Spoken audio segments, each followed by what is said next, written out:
Bonjour et bienvenue pour ce petit déjeuner SEO organisé par JetPulp.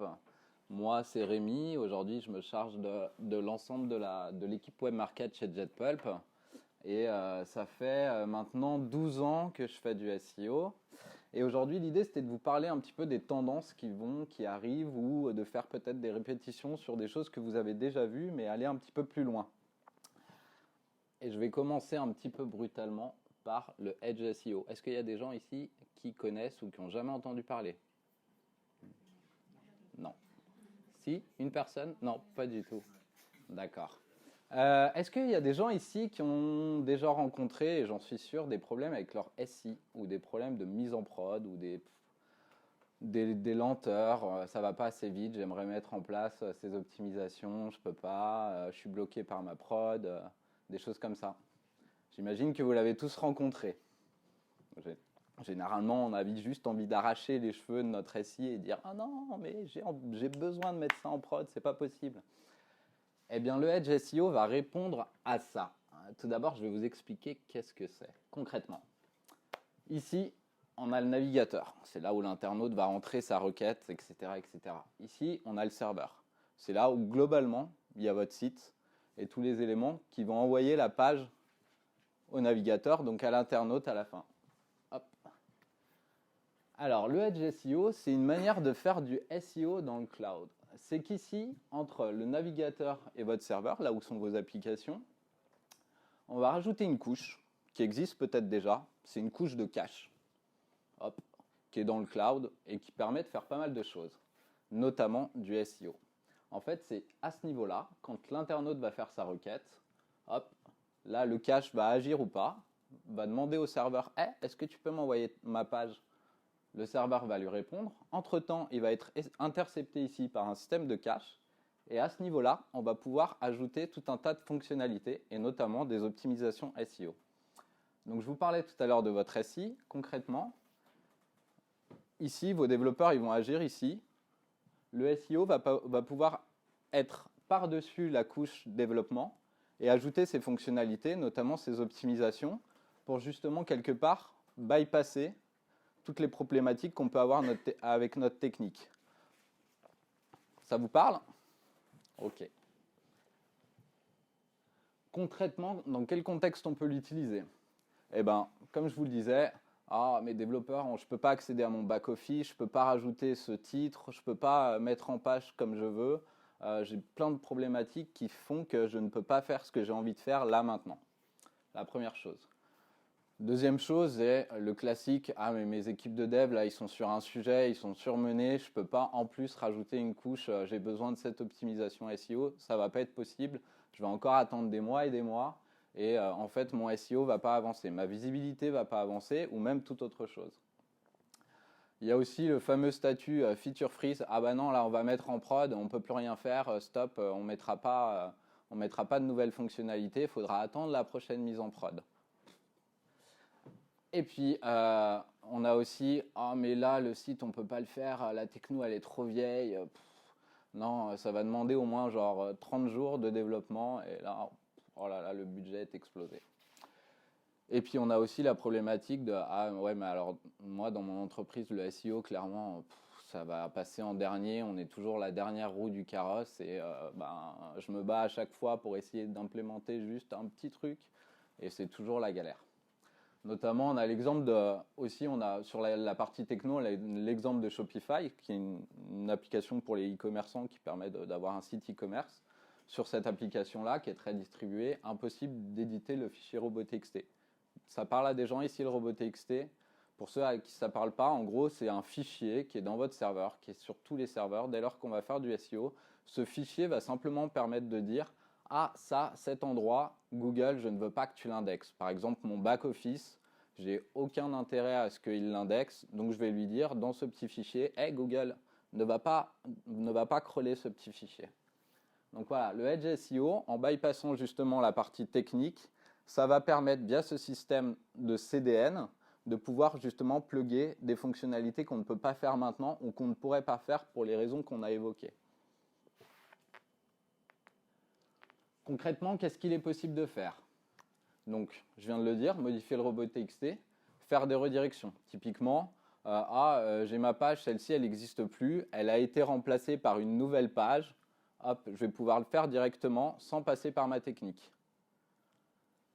Mettre en place aussi les données structurées. Ça vous parle, les données structurées? Si ça ne vous parle pas, on a tout un sujet là-dessus et on va mettre un petit peu en lumière des nouveautés. Les données structurées, c'est ce qui permet, je vous le résume pour ceux qui sont déjà perdus, c'est en fait notamment quand vous cherchez dans Google, vous avez des avis, des petites étoiles, c'est tous ces petits éléments qui viennent se rajouter dans les résultats de recherche.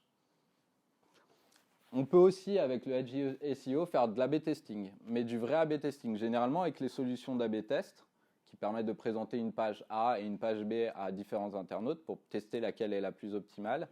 On a du mal à l'appliquer au SEO parce que généralement, les solutions qui existent, elles sont faites pas forcément pour les robots des moteurs de recherche, mais plutôt pour les internautes. Et du coup, on peut perdre aussi notre référencement via de l'A/B test de temps en temps. Là, l'intérêt de le faire dans le cloud, c'est qu'on va pouvoir faire des optimisations SEO en faisant de l'A/B test vraiment pour le moteur. OK ?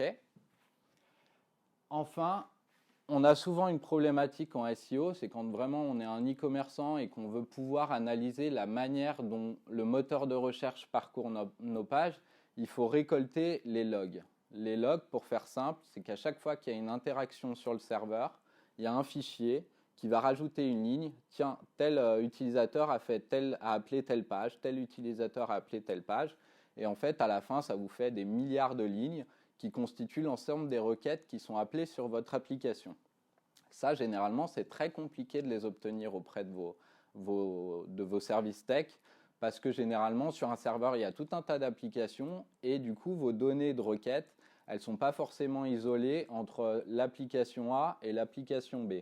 Là, l'intérêt, c'est qu'avec un système de CDN et donc de faire du SEO dans le cloud, on va simplement très rapidement pouvoir obtenir les données de log qui peuvent ensuite être interprétées par des SEO pour trouver des leviers d'optimisation et répondre à des problématiques. Tiens, pourquoi ma partie actualité, elle ne remonte pas bien dans Google, à l'inverse, et ma partie FAQ où j'ai moins d'enjeux remonte mieux.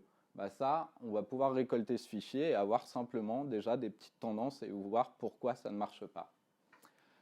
On va pouvoir aussi, avec du Edge SEO, modifier les grandes bases du SEO, à savoir tout ce qui est balise titre, c'est le titre qui s'affiche dans les résultats de recherche, mais aussi les descriptions, c'est la petite description qui est en dessous du titre dans les résultats de recherche. Ça, on va pouvoir le faire sans passer par la technique, encore une fois. Et en dernier, on va aussi le principal. Alors généralement, pourquoi on met un système de cache sur un serveur? C'est pour, d'une part, moins solliciter notre serveur, qui peut avoir beaucoup de charges si on a une hausse de trafic. Généralement, un CDN permet justement d'éviter ces surcharges en répartissant le trafic de façon plus intelligente, mais aussi du coup d'améliorer la performance de son site. J'interroge mon site, c'est lent. Là, un CDN, sa première mission, c'est de vite vous répondre parce qu'il a votre page en cache et elle existe déjà, elle est déjà construite. Elle n'aura pas besoin d'être construite par le serveur. Et en plus, on peut directement, avec le Edge SEO, intégrer ou modifier des contenus sans avoir à passer par votre tech. Si vous n'avez pas de CMS très friendly et facile à mettre à jour, avec du Edge SEO, vous pouvez déjà mettre en place des modifications de contenu très rapides. Des questions?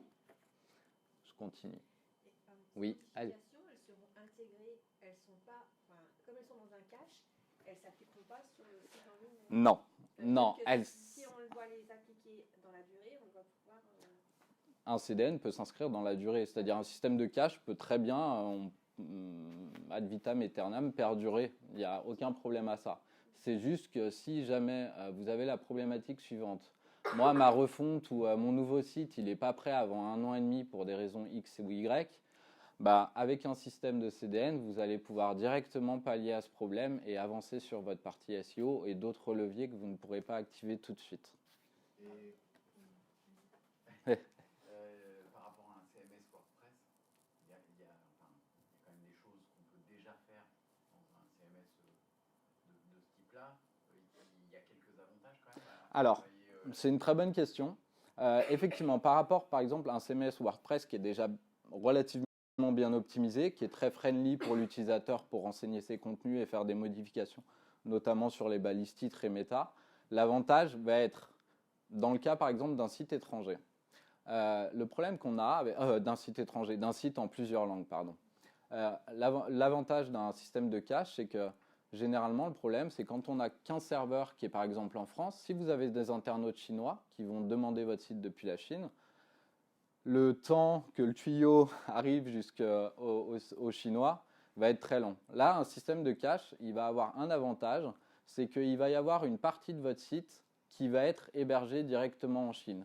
En gros, le CDN, la base principale, c'est de répondre à ces problématiques-là. Et en fait, c'est des espèces de serveurs qui sont dispatchés partout dans le monde et qui permettent, dès lors qu'un internaute est en Chine, d'avoir un serveur de proximité qui va répondre directement depuis la Chine ou depuis les États-Unis.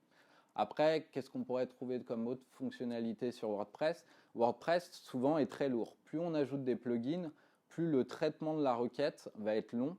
Et là, un système de cache va cacher vos pages en mode statique, comme si c'était des petits fichiers. Et ça va permettre aussi une accélération du temps de chargement, par exemple. J'ai vu qu'il y avait une... Oui, il y a une question. C'est quoi les inconvénients ? Les inconvénients du Edge SEO, c'est un peu l'argent. Pourquoi ? Parce que, et encore aujourd'hui, c'est pas non plus très coûteux.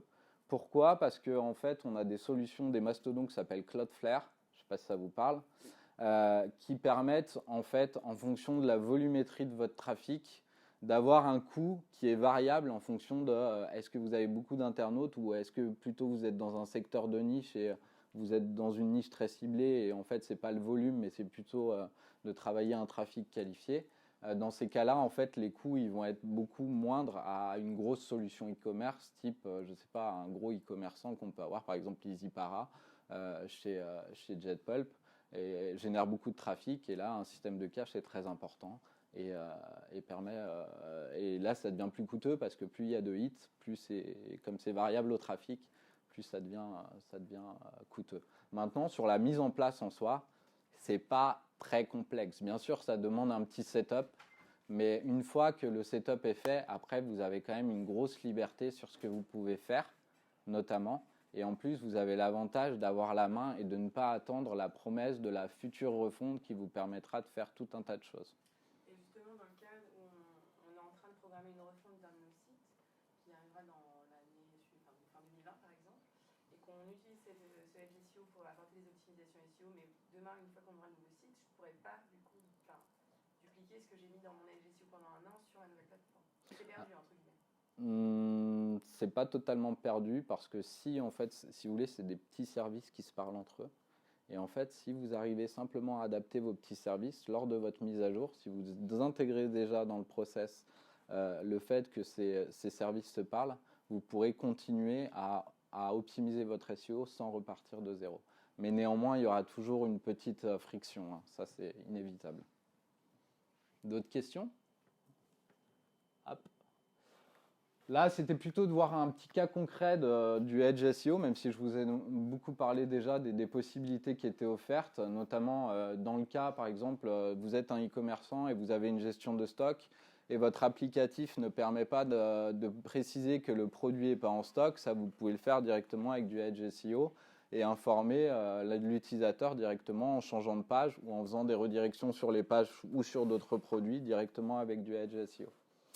Vous avez aussi du coup la possibilité de modifier les catégories, les images de votre e-commerce ou d'un autre site d'ailleurs, de modifier les balises title si le produit a changé, si le nom du produit a changé directement sans passer par une intégration lourde qui pourrait être plus coûteuse que déjà la mise en place d'un Edge.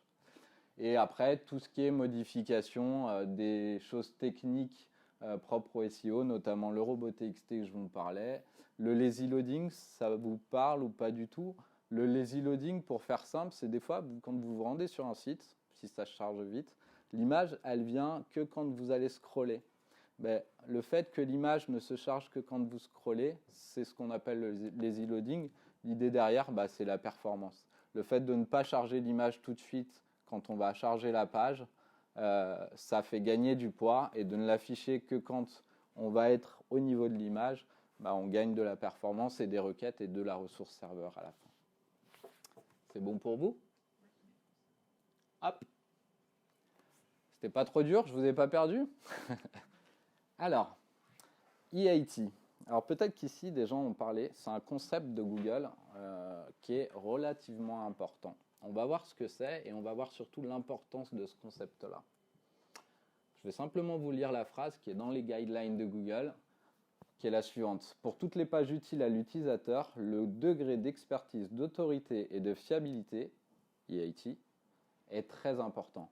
Ce qu'il faut savoir, c'est dans les guidelines de Google, ce terme, il est utilisé à peu près 200 fois. C'est nouveau. C'est suite à la mise à jour des guidelines de Google, ils ont mis l'accent sur ce concept-là. Et on va voir pourquoi c'est important.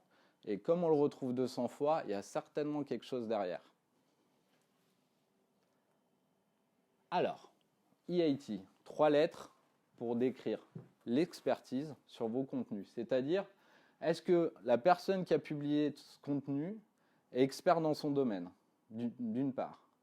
Est-ce qu'il a des références ou des qualifications sur le web? Est-ce que, par exemple, on est sur un sujet de science, est-ce que le docteur machin a d'autres références que le sujet dont il parle? Ok.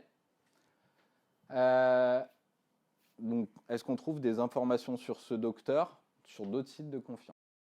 Donc ça, c'est le parti E, expertise. Maintenant, on passe au A, autorité. Est-ce que le créateur du contenu et le contenu lui-même qui est publié sur le site, il est reconnu? Est-ce qu'il fait foi? Est-ce qu'il est vraiment légitime à produire ce contenu-là? Est-ce que les internautes vous connaissent l'auteur ou connaissent du moins le site qui propose le contenu? Est-ce qu'il fait référence dans le domaine? Question. Et enfin, la fiabilité. Est-ce que l'information qu'on me donne là, que je suis en train de lire, elle est pertinente? Est-ce qu'elle est vraie? Est-ce qu'elle est précise? Notamment, on peut faire écho à tout ce qui est fake news actuellement. Ça peut être un des leviers qui est mis en avant. À votre avis, donc ce concept, pour rappel, il est présent 200 fois dans les guidelines. À votre avis, comment, côté Google, il est vérifié aujourd'hui? Est-ce que c'est des robots, moteurs de recherche, algorithmes, etc. Ou est-ce que c'est des humains? Est-ce que quelqu'un a la réponse? Ou a plus ou moins une intuition? Des robots? Des robots? Des robots? Tout le monde est d'accord? Des robots? Perdu. Non, c'est des humains. Aujourd'hui, ce qu'il faut savoir, c'est que dans l'équipe Google, effectivement, il y a l'algo, il y a des ingénieurs, etc. Mais il y a aussi des humains. Ces humains-là, chez Google, on les appelle des quality raters. En gros, c'est des gens, ils sont assez nombreux, je crois que j'ai pas de chiffre exact, mais ils sont plus de 1000. Je sais pas si tu... Ouais. Donc ces gens-là, ils vont avoir les guidelines Google, un cahier des charges bien précis, et ils vont passer des contenus un à un.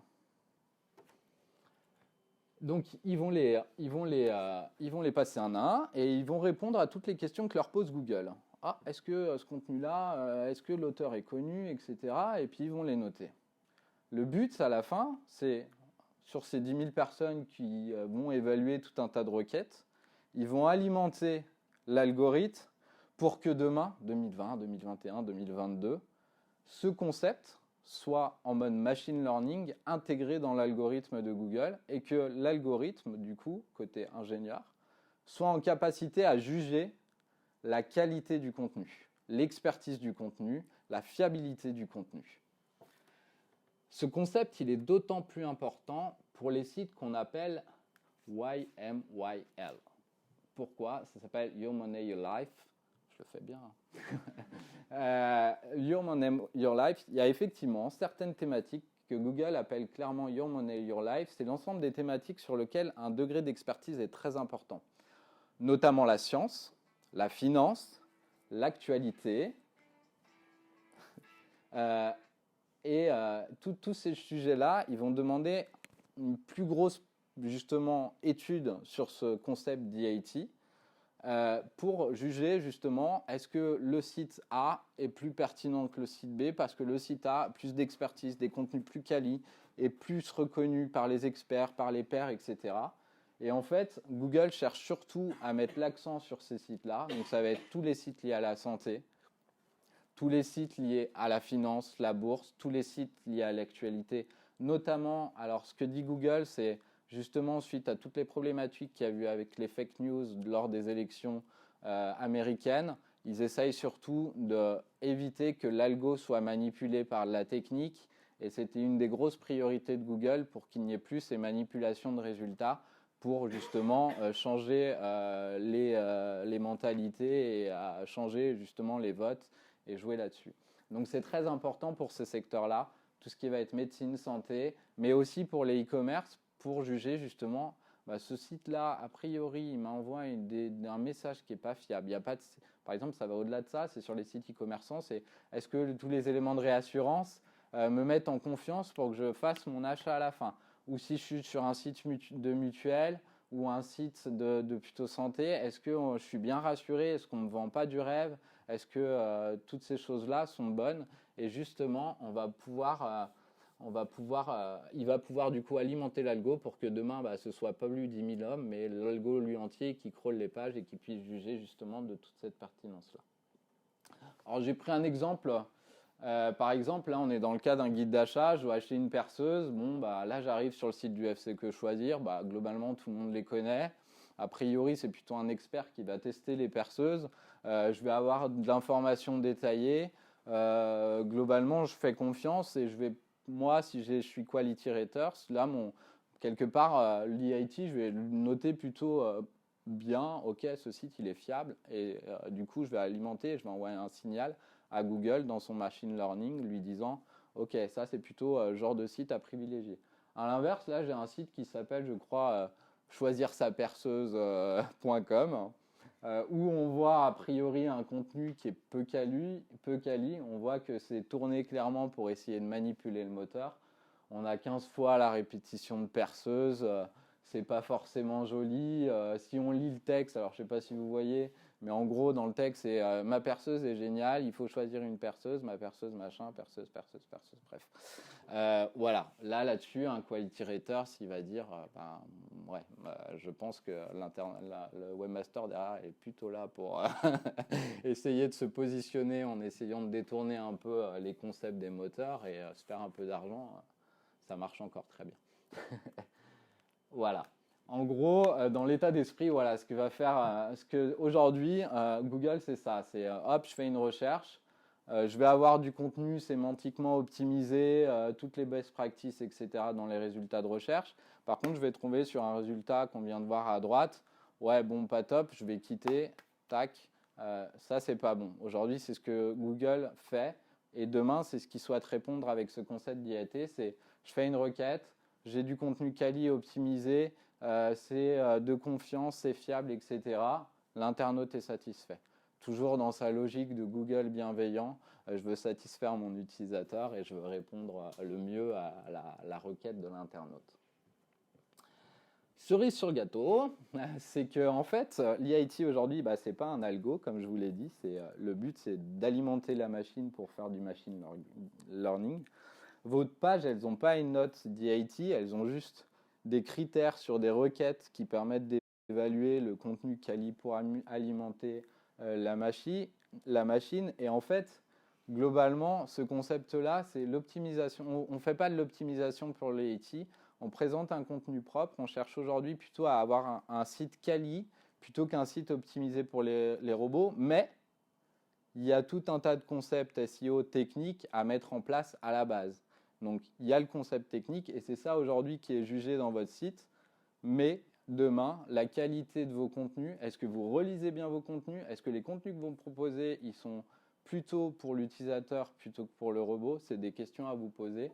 Et ça, ce sera très important et d'autant plus important demain. C'est bon pour vous? Ok. Tout à l'heure, dans le Edge SEO, je vous ai parlé des données structurées. Alors, je vous demande 2 minutes. Alors, les données structurées. Quand vous faites un résultat de recherche, par exemple, avis Dyson V11. Je veux m'acheter le dernier Dyson génial qui aspire tout sans fil. Et je vais avoir des recos. Et la première chose que je vais voir, c'est des petites étoiles dans mes résultats de recherche qui vont me donner plus ou moins déjà une première tendance.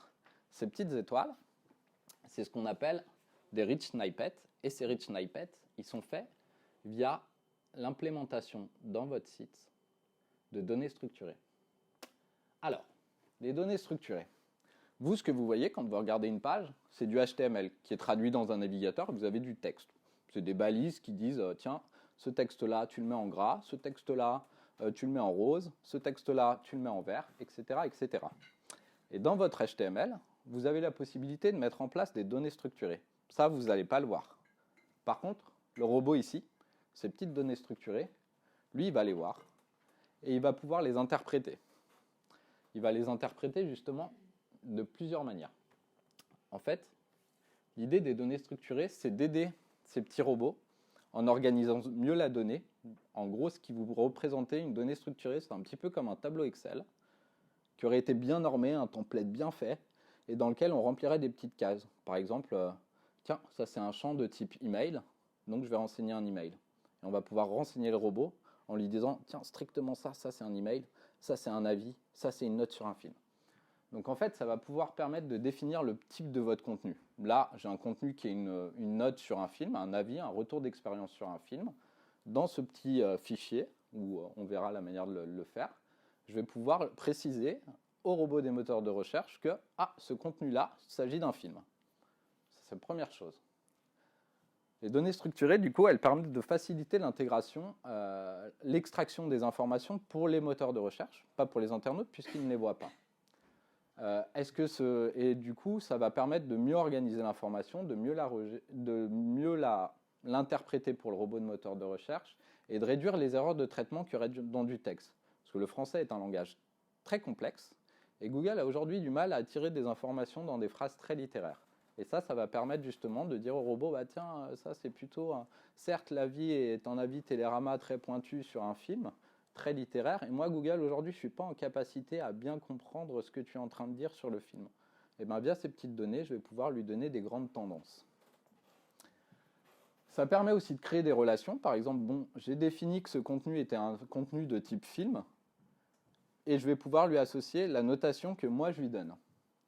Je vais aussi pouvoir définir des propriétés, comme je vous l'ai dit, email, téléphone. Dans le cadre, par exemple, vous êtes un e-commerçant, mais vous avez tout un tas de boutiques physiques.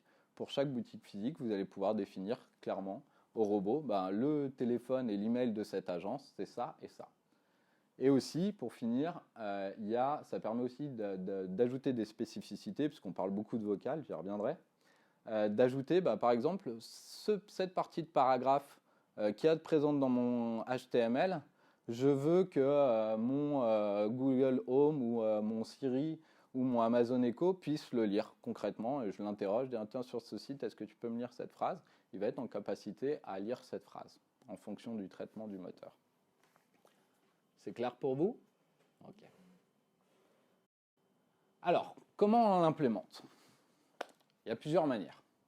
Il y a soit directement dans justement, je parlais de balises HTML, donc c'est des petites balises qui permettent de dire tiens, mets ce texte en gras, par exemple. On va pouvoir, au sein de ces balises HTML, rajouter des petites données qui vont permettre, là, je parle d'un film. Hop, ça c'est la première notion. Après, on peut aussi, au sein de notre page HTML, appeler une autre page, qui est au format JSON, et lui indiquer justement toute la structure normée pour lui dire, là c'est un film, là c'est une étoile, même chose. On peut le faire avec Google Tag Manager. Ça parle à quelqu'un ici, Google Tag Manager. C'est une solution Google qui permet d'ajouter des tags, et elle permet notamment, par exemple, de faire de la donnée structurée directement. On pouvait le faire avec la Search Console il y a quelques temps. Aujourd'hui, c'est terminé. Alors, c'était très pratique parce que sur la Search Console, c'est l'outil pour les webmasters, enfin pour les SEO globalement. On pouvait avoir, ça chargeait notre page, et on pouvait simplement en cliquant dire ça c'est des avis, ça c'est mon produit, ça c'est le prix de mon produit. Aujourd'hui, Google a arrêté cette fonctionnalité-là. Bon, il y a pas mal de sites qui du coup ont perdu toutes leurs informations. Donc il faut tout refaire, c'est un peu pénible. Et pour finir, je refais écho à ce que je vous ai dit en introduction, qui était le premier sujet. Le Edge SEO peut vous permettre justement de mettre en place des données structurées. Il y a plusieurs, vocabulaires quelque part, on va dire en fait c'est un consentorium. Schema.org, c'est un modèle de données structurées, normé, c'est-à-dire nous, pour faire un film, il faut mettre telle balise, telle balise. On va avoir par exemple le RDF qui est un autre format. Nous, pour jauger un film, c'est des balises différentes. Aujourd'hui, clairement, ce qui est poussé, c'est schema.org. Pourquoi? Parce qu'en fait, il a été fondé en 2011 ou 12 par le consortium qui regroupe Google, Yahoo, Bing, machin. Donc bon, il en existe d'autres. Ça, c'est Noel Graph, donc c'est Facebook qui marche aussi. Mais le principal, enfin vraiment l'élément majeur aujourd'hui sur les données structurées, c'est schema.org. Il y a aussi un petit peu Facebook, mais là, sur le sujet qui nous intéresse, SEO pur et dur, ça va être schema.org. C'est bon? Je ne vous ai pas perdu? Voilà. Là, concrètement, c'est à quoi ça peut ressembler. Donc, vous avez vu, c'est tout un tas de petits nommages. Par exemple, là, c'est la donnée structurée pour dire « Ah, ce contenu qui est à l'intérieur de cette page, c'est de type FAQ. » Donc, je vais pouvoir mettre ma question FAQ et mon texte à l'intérieur de ma question. Et toutes mes questions. Et en gros, dans les résultats de recherche, ça va être mis en valeur. Ici, on voit quoi? Alors, je vous prie l'exemple du code promo parce que je viens précédemment du code promo. Là, en gros, on va avoir code promo Amazon et on va avoir un peu de charabia parce que c'est une thématique qui est faite beaucoup de charabia. On va avoir, hop, des petits éléments ici. C'est nos questions qu'on retrouve dans le code ici, mais qui ne seront pas présents forcément dans la page. Et du coup, je vais avoir un résultat qui est beaucoup plus grand, notamment sur mobile, où je vais occuper quasi l'intégralité du device et du coup avoir vraiment une visibilité relativement importante. Et on va retrouver ces questions, ça se déplie.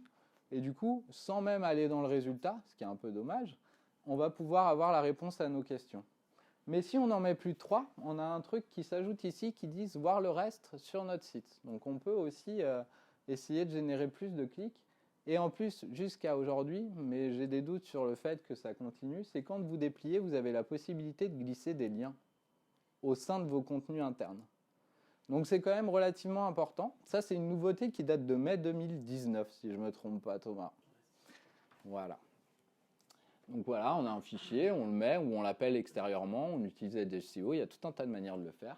Et le résultat, ici, il est là. Ah, deuxième avantage, j'oubliais, je ne l'ai pas forcément pensé. Il y a un avantage, alors en plus de prendre plus de place, aujourd'hui, Google, généralement, quand on l'interroge, on a 10 résultats. C'est le concept de base. Si j'affiche ce système-là, les concurrents qui sont derrière moi, il ne va plus y avoir 10 résultats, mais entre 7 et 9. Donc vous pouvez aussi potentiellement éliminer vos concurrents qui seraient en dessous de vous et qui seraient un peu dérangeants. Deuxième logique, c'est moi, quand je tape avis, nom de ma marque, c'est pas top. Il y a des gens qui disent des choses pas très bonnes sur moi. Bon, on peut essayer de faire, par exemple, un type FAQ et hop, n'afficher plus que les 7 résultats. Et du coup, mon 8, 9, 10e résultat sera en deuxième page, beaucoup moins visible, voire invisible. Ça peut être un des axes qui peut être travaillé. Et du coup, est-ce que c'est que la partie FAQ qui connaît à gauche, en fait, elle n'est pas intégrée dans le site? C'est mieux de la mettre dans le site en HTML parce que quelque part, vous allez faire écho à ce qui est déjà rédigé et pas rédiger spécifiquement votre FAQ pour les données structurées. Mais on peut tout à fait ajouter du contenu en plus.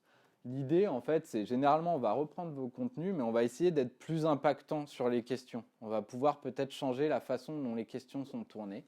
Et alors, il y a aussi, aujourd'hui, ce qui marche bien, c'est qu'on a la possibilité de mettre des petites icônes pour attirer encore plus l'œil. Par exemple, le check, le truc validé, ou la carte bleue, ou des choses comme ça. Typiquement, quand on a une question, comment acheter sur Amazon, là, on peut ajouter une petite icône qui va du coup faire relativement appeler l'œil et dire tiens, je vais cliquer là-dessus. Ça apparaît que sur les premiers résultats? C'est disponible que sur les premiers ou... Alors, non, c'est pas disponible que sur les premiers résultats. C'est disponible sur tous les résultats de recherche dès lors que vous avez mis en place et que votre page a suffisamment de popularité pour déclencher ça vis-à-vis de Google. Maintenant, il n'y a pas besoin de beaucoup de popularité. Ça marche très bien si vous êtes légitime sur la question. Aujourd'hui, Google, je pense, sur cette nouveauté est plutôt en test. Et globalement, si vous mettez en place ça marche tout de suite. Ça ne veut pas dire que ça va augmenter votre positionnement. Ça va simplement le mettre en valeur. Et dans le cas où vous êtes dans le top 7, ça va écarter vos concurrents qui sont au-dessous. Là, je vous ai mis tout un tas d'exemples de ce que peuvent être les données structurées que vous connaissez sans doute. Par exemple, dans le cadre, Google a lancé il y a quelques temps Google Career, qui est en fait, en gros, comment trouver un job. Je recherche un job de SEO, par exemple. Vous avez directement dans les résultats de recherche Google qui pousse son service de recrutement, et vous allez le voir ici. Bah ça, dans vos contenus, si vous avez des pages recrutement, vous allez mettre ces données structurées spécifiques et vous allez apparaître directement dans Google Job. Voilà, ça c'est un premier exemple. Là, on est sur, par exemple, si vous êtes un site qui fait beaucoup d'événements avec des dates bien précises, vous allez pouvoir mettre en avant des données structurées de type, par exemple, il y a le concert de je ne sais quel artiste du 22 au 23 à Paris, du 24 au 25 à Lyon, etc. Et ça, pareil, ça va apparaître directement dans les résultats de recherche et permettre à l'internaute d'aller directement dans la ville où il souhaite voir le spectacle. C'est un raccourci quelque part et ça donne plus d'informations sur la première recherche. Là, on a un cas. Alors, c'est quand on tape OIRS 3, on a un cas où la note des avis est reprise sur le site le plus fiable ou le site qui a le plus de contenu autour de la voiture. Donc là, on voit qu'il y a un site qui s'appelle Rizocar qui va être repris par Google. C'est l'élément à droite des fois, quand vous tapez le nom d'une célébrité ou d'un truc relativement connu, vous allez avoir sur desktop un encart à droite qui va décrire tout un tas de choses sur l'objet que vous recherchez. Et dans ce tout un tas de choses, il y a la reprise des données structurées avis ou d'autres éléments là-dessus. Donc ça vous donne plus de visibilité, par exemple, et il peut y avoir des petites astuces et des petits liens là-dessus. Là, c'est l'utilisation des données structurées pour les célébrités, donc à peu près la même chose que pour la voiture. On retrouve des éléments qui ont été repris sur d'autres sites. Alors, pour la partie célébrité, généralement, quand vous êtes quelqu'un de très connu, j'ai envie de dire que Wikipédia va faire foi.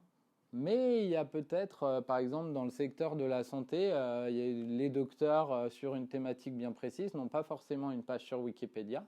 Et ça peut être une opportunité, vous qui connaissez bien le docteur ou je ne sais pas quelle thématique, ou le grand gourou de votre business, vous pouvez le mettre en avant dans Google en mettant justement ces données structurées.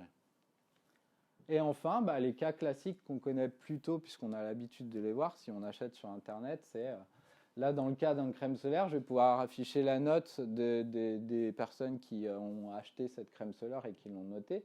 Donc j'ai la note, j'ai le nombre de votes qui donne quelque part une légitimité. Si j'ai qu'un vote à 5, bon bah ok, génial, il l'a bien aimé, mais qui d'autre quoi. Et j'ai là je suis dans le cadre d'une catégorie, j'ai la taille l'amplitude de prix, c'est-à-dire il y a des produits de 5 € jusqu'à 85 € par exemple. Là je suis dans le cadre d'une recette, donc une recette de cookies, et je vais avoir pareil la note des internautes, le volume, le temps que ça va me prendre pour la préparer et le nombre de calories si je mange tous ces cookies.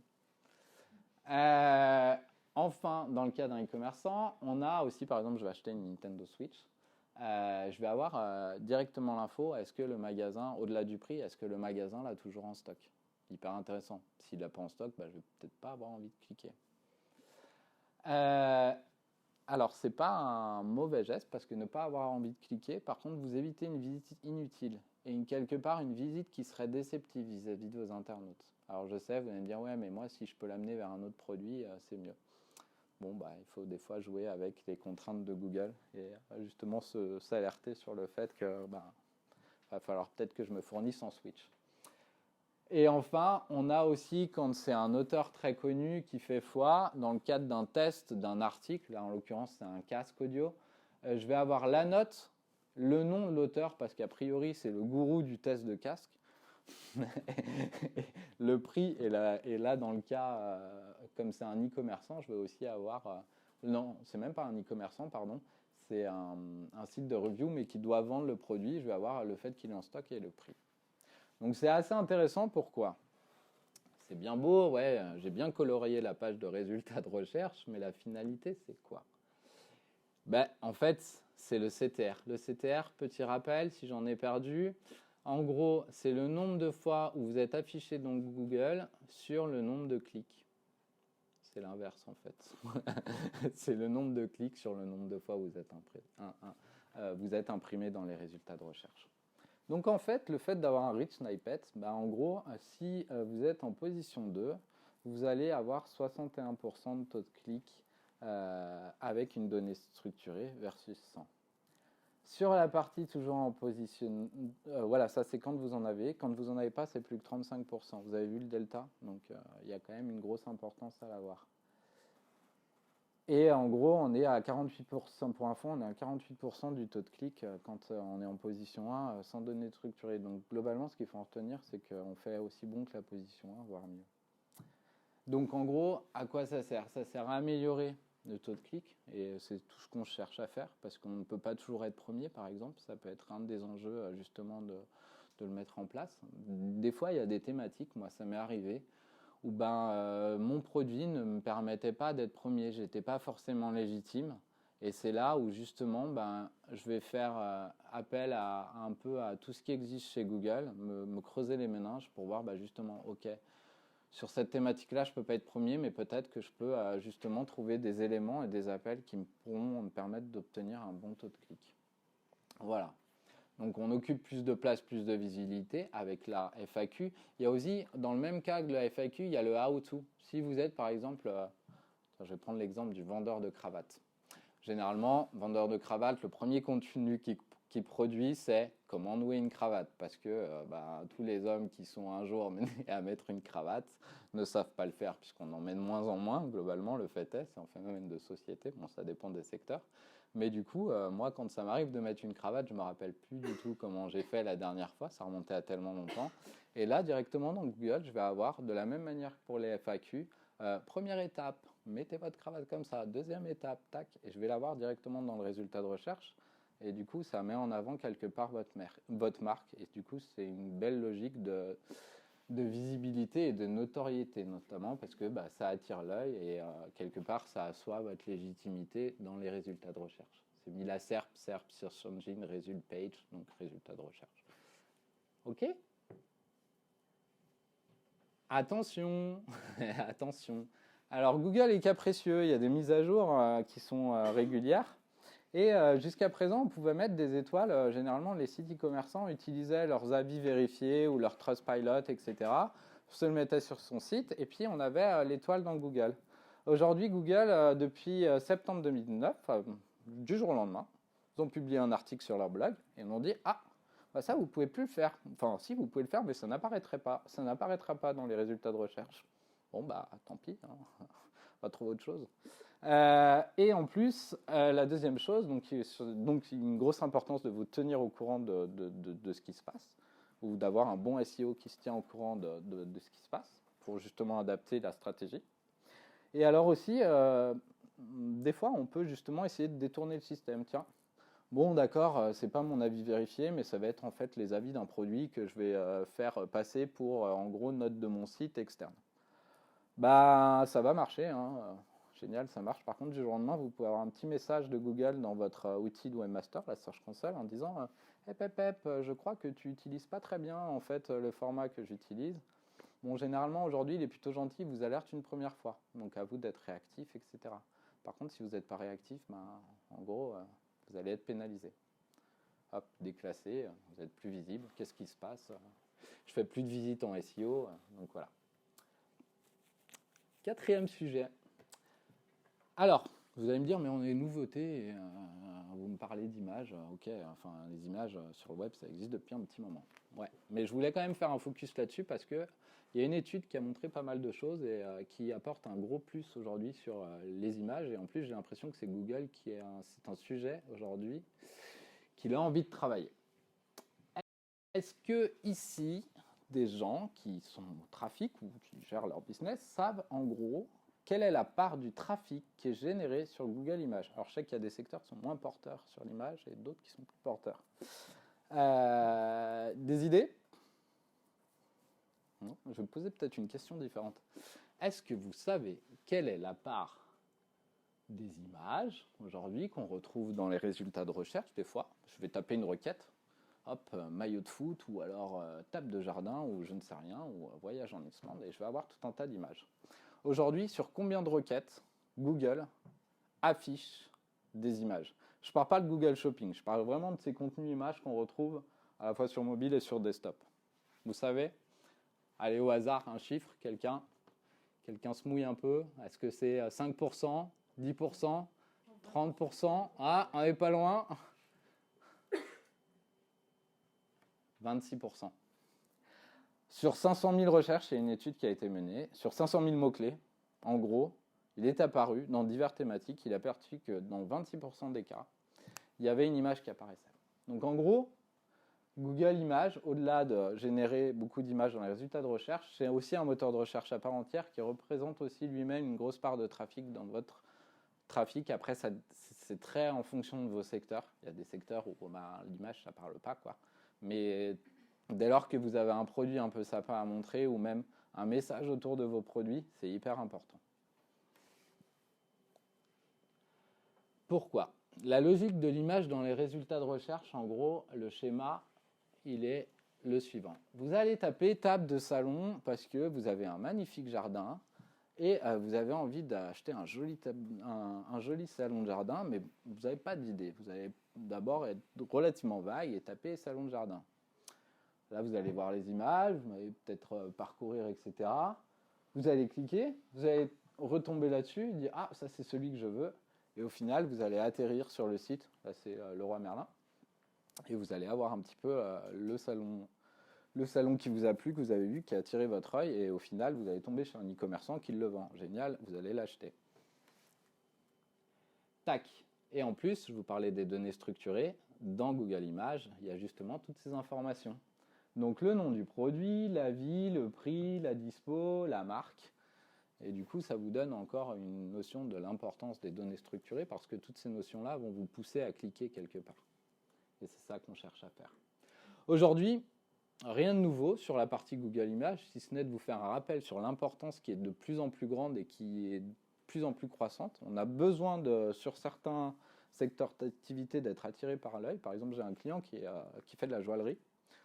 Et en gros, il y a énormément de trafic en fait, qui viennent de Google Images parce que en gros, vous allez acheter une montre, soit vous avez flashé, vous passez dans un magasin, vous avez flashé, vous savez exactement le modèle que vous voulez, ça c'est le premier cas. Le deuxième cas, c'est j'ai ma femme ou je fête mes 30, 40, 50 ans et en gros, j'aimerais me faire offrir une super montre. Bah, en gros, mais je sais pas trop, voilà. Bah, l'internaute, il va taper montre, il va avoir des résultats et il va choisir, ah celle-là elle est géniale, machin, et il va finir par l'acheter. En gros, aujourd'hui, dans l'algo, qu'est-ce qui compte? C'est le nom du fichier, image, en gros, qu'est-ce que vous allez mettre dans votre fichier. Le texte alternatif, c'est un petit texte, quand on vous insère une image en HTML, vous avez le moyen de dire, cette photo, c'est un salon de jardin, c'est une chaise, etc. L'attribut titre, c'est différent du alt, c'est-à-dire que quand vous allez positionner votre curseur de souris sur l'image, vous allez avoir un petit carré qui va vous mettre un titre. À la base, c'était fait pour les non-voyants, pour que ce texte soit lu notamment, ou pour les navigateurs qui grossissent ça. Eh bien, en gros, ils avaient cette notion-là. Google, aujourd'hui, aussi s'en sert pour classer et pour répertorier les images. Il y a aussi l'encre de lien qui va avec l'image, c'est-à-dire, qu'est-ce qu'il y a comme intitulé dans cette image, qui est très important. La légende, qu'on a ici, qui est très importante aussi, et le ratio de l'image. En gros, aujourd'hui, Google a tendance à mettre en avant les images qui ont une grosse taille. Alors, c'est un inconvénient. Pourquoi? Parce que plus vous allez appeler une image grande dans votre page, plus le temps de chargement va être pas quali. Donc, c'est un peu compliqué. Mais il y a tout un tas de techniques pour présenter une image d'un grand format tout en réduisant son poids. Il y a des outils qui vont prendre vos images et qui vont optimiser sa taille sans dégrader la qualité de l'image. Après, le tout, c'est de jouer avec le curseur sur qualité versus poids. Voilà. Pourquoi Google Images? C'est que Google a récemment lancé une application que Microsoft avait déjà lancée, mais de façon, pour l'avoir testée hier, relativement plus quali que la solution de Microsoft. Ça s'appelle Google Lens. En gros, l'application, c'est je vais prendre en photo... tiens, qu'est-ce que je pourrais prendre? Ma bouteille d'eau. Tac. Et là, il va comprendre que ma photo, c'est une bouteille d'eau de la marque Vittel et il va m'afficher les résultats ou les informations en fonction de ça. Donc l'importance de travailler vos images et votre qualité et l'apparition de cette application qui peut être un des axes de Google d'amélioration et justement un des axes de votre visibilité, ça peut être si j'ai des produits très visuels, machin, que je suis mené à voir dans la vie courante, ou si je suis chez un copain que je connais, enfin pas chez un copain, je suis une connaissance qui a un super truc, mais j'ose pas trop lui demander où il a acheté son salon. Tac, vous prenez une photo discrètement, tac, et hop, vous allez avoir le produit directement. Voilà. Donc peut-être application qui va servir les SEO ou toute stratégie de visibilité. L'idée, c'est le message que je voulais vous faire passer avant tout, c'est de vous dire que il n'y a pas que le contenu à travailler, mais il y a aussi d'autres éléments, et notamment les images. On l'a vu, la part de trafic est relativement importante, et ce serait dommage de passer à travers ça. Dernière thématique, et après, vous pourrez me dire au revoir, c'est la numéro 5. L'idée, c'était de vous faire un panorama sur les nouveaux outils Google, les nouveaux concepts, mais de façon très rapide parce que c'est relativement dense. Ici, est-ce qu'il y a des personnes qui sont en capacité à me dire combien de tests d'algorithmes sont faits sur l'algo Google par an? Une ordre de grandeur? Est-ce que c'est 10 000? Est-ce que c'est 500? Est-ce que c'est 10? Est-ce que c'est 20 personnes? C'est 65 000 tests, 3 600 mises à jour. Donc nous, quand on galère à prendre 20 jours à notre échelle pour glisser, ne serait-ce modifier le contenu d'une balise titre, eux, Google, ils sont bien sûr beaucoup plus nombreux et ils font des tests en permanence, ils changent leurs algorithmes en permanence. Et du coup, ça se traduit notamment sur la partie outils. Bon, j'ai devancé ma slide. Il y a des nouveautés, il y a des choses qui s'arrêtent, il y a des choses qui reprennent. Bon, Flash, ça vous parle, c'est ces espèces de sites où quand on cliquait, il y avait une chouette animation, etc. Sauf qu'avant d'atteindre le contenu, c'était lourd parce qu'à charger, c'était relativement lent. Par contre, c'était super joli. Waouh. C'était beaucoup utilisé dans le monde du luxe. Les grandes marques luxe utilisaient ça parce que ça permettait de mettre en scène quelque part leur marque. C'était une techno. Aujourd'hui, Google a clairement dit, bon, moi ça, déjà j'avais énormément de mal à l'indexer. Aujourd'hui, je vais arrêter parce que notamment, en gros, c'est Apple qui, via ses devices, que ce soit l'iPad et l'iPhone, avait déjà dit, moi, le Flash, je ne le lis pas, clairement. Et Google a arrêté clairement de l'indexer.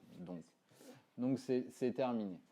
Il y a aussi, il y avait un moyen directement dans le robot TXT de dire cette page, je ne veux plus l'indexer. Ça ne veut pas dire je l'interdis au crawl, je veux simplement plus l'indexer. Ça, c'est plus possible de le faire dans le robot TXT. Avant, je vous en ai parlé tout à l'heure, de faire son marquage de données structurées depuis la Search Console en mode très visuel, qui était super pratique, notamment pour les gens qui ne sont pas techniques. Ça, hélas, c'est terminé aussi. Donc ils arrêtent des choses, mais aussi proposent des nouvelles choses. Dans ces nouvelles choses, rapidement, il y a sur les... Je ne sais pas si vous connaissez l'attribut lien de nofollow. C'est quand vous faites un lien externe, mais que vous n'avez pas envie de transférer la popularité vers ce site, notamment. En gros, je veux faire un lien vers ce site, mais moi, j'ai envie de garder ma popularité. Je ne veux pas la redistribuer au site à qui je fais un lien. On disait, tiens, je vais mettre dans mon encre de lien, enfin, dans mon lien, dans mon balai, je mettais nofollow. Ça veut dire Google... Tu ne transmets pas le jus de ce lien vers le site vers lequel j'envoie.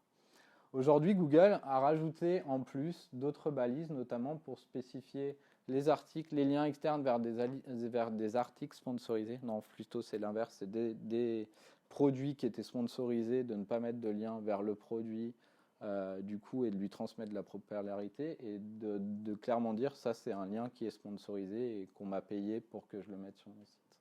Pareil pour le UGC. En gros, ce qu'il faut se dire, c'est qu'aujourd'hui, ce qui se dit dans le monde du SEO, c'est ça ne va pas jouer en gros sur vos liens. Par contre, toujours, en fait, l'idée qu'on pense, nous, SEO derrière, c'est d'alimenter la machine.